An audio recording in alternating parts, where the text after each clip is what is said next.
n'ai besoin de personne en Harley-Davidson.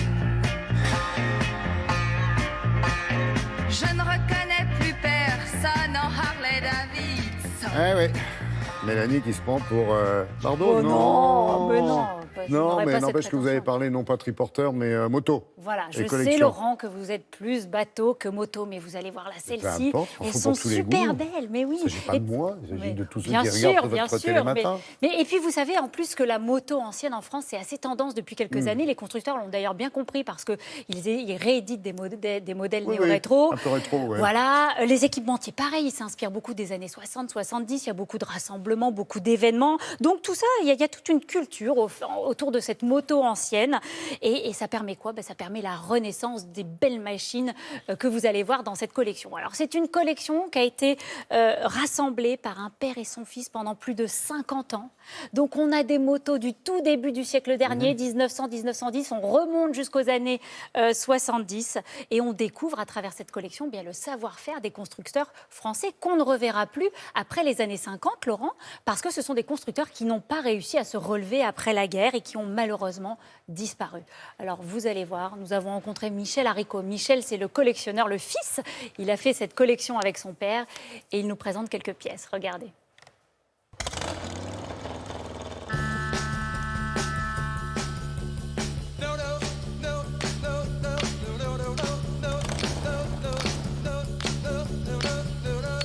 Les motos les plus anciennes de la collection datent des années 1910.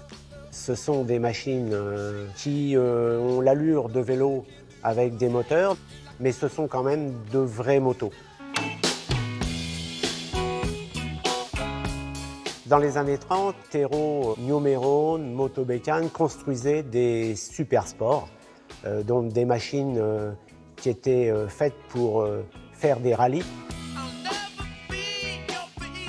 Nous avons une 350 Tero HSS équipée avec des techniques un petit peu particulières. Des écrous de roues très gros diamètre pour pouvoir démonter facilement les roues. Une double pompe à huile. Ce sont des machines qui pouvaient tourner à l'essence benzol, donc c'était moitié essence, moitié alcool, pour pouvoir donc aller beaucoup plus vite. C'est des machines qui pouvaient atteindre 130 km/h.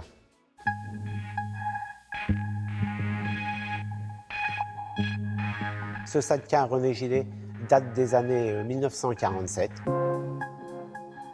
Moi, j'ai roulé dans un rallye de motos anciennes. On a quand même beaucoup plus de sensations de poids, de lourdeur qu'une moto normale. Ceci fait partie des pièces assez rares.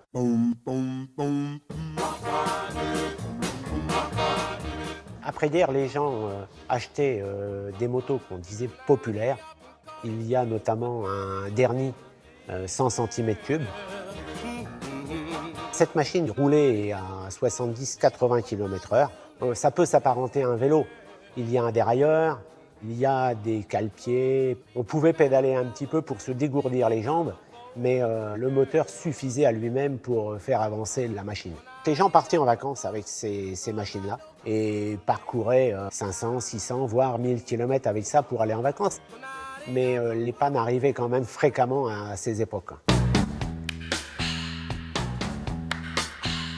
Cette machine évoque beaucoup de souvenirs.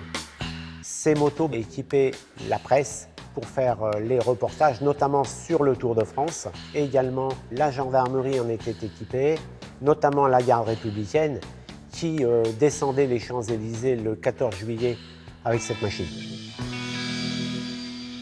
Elle démarre, elle roule? Ah, c'est ce qu'on appelle des machines à redémarrer, Laurent. Ça veut dire qu'elles sont en très très bon état. Vous avez vu, il n'y a pas d'oxydation, il n'y a pas de corrosion, il n'y a rien. Elles ont été très bien stockées. Ouais. C'est comme si vous vouliez redémarrer la voiture de votre grand-mère qui n'avait pas roulé depuis 50 ans, mais qui était en très bon état. Voilà. Donc en fait, voilà, elles sont en parfait état. Il faudra bien sûr, pour le collectionneur qui l'achète ou le passionné, faire quelques petites remises en état. Mais parce qu'elles sont mises en vente. Elles sont mises en vente à Chartres le 14 septembre prochain, samedi prochain. Donc, par la maison de vente Ivoire, et c'est Maître Paris qui sera au marteau.